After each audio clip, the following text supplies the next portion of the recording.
Yazımız söz verilmeyen. Balalar açınız defterlerinizi yazınız.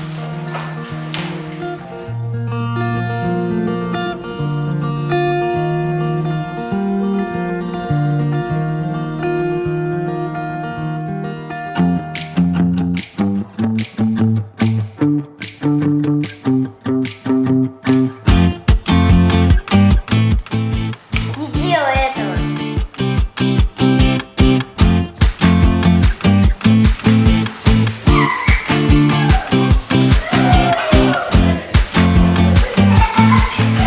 Balalar dinleyiniz dedim.